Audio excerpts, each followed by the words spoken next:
For Remain, Professor Ekins. Well, thank you very much, and thanks for inviting me to share these thoughts with you. I want to very briefly address three questions. The first is it desirable for the energy and environment policies of European countries to be harmonized at the European level rather than just at national level? My answer to that question is yes. We've heard some of the reasons for that already. For me, it's partly an economic reason, because through that we can harmonize the environmental performance of goods through things like eco-design directive, through common efficiency standards, through common emission standards, and that then plays into the largest single market in the world. That achieves lower costs, economies of scale, and enables EU countries to be more competitive internationally. And the second reason is that through doing that, one can influence other countries' regulations. And that's good for both the EU and UK exports. The second reason Caroline referred to is that it avoids the competitive disadvantage from strict environmental regulation. It gives a level environmental playing field across the European continent and avoids this race to the bottom with countries seeking competitive advantage from reducing their environmental quality, which is something we see often in taxation, which of course is unanimity within the EU and very little EU legislation on that at all. So the second question I want to answer is, in exercising the harmonization of policy, does the EU give due weight to European democratic values on the one hand and legitimate aspirations of member states for national sovereignty on the other? And again, my answer is yes. You can read some newspapers which aver that Brussels imposes legislation on its member states. That is complete nonsense.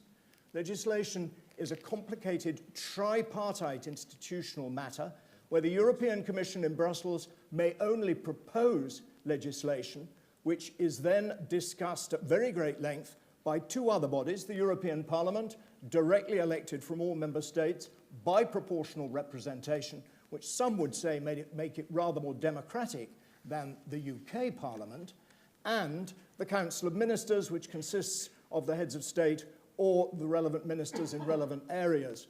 And they discuss and come to a process of co-decision on this legislation.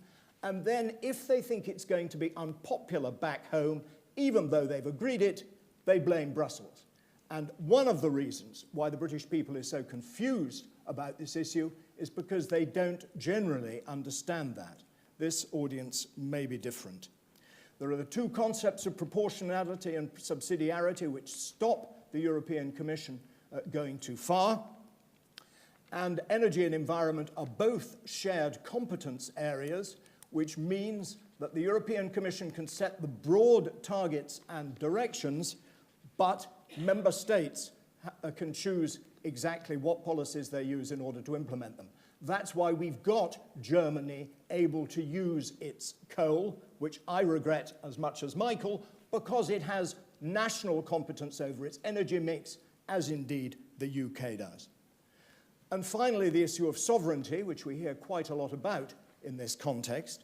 In my view, in the world in which we live, sovereignty is best exercised in collaboration with other countries. The European Union has far more clout in a globalized world than individual member states, and the UK is and has been very influential in the EU. Which leads me to my third and last question. Would the UK's interests in energy and environment be better pursued outside the EU? And at this stage, you won't be surprised to find that I answer no.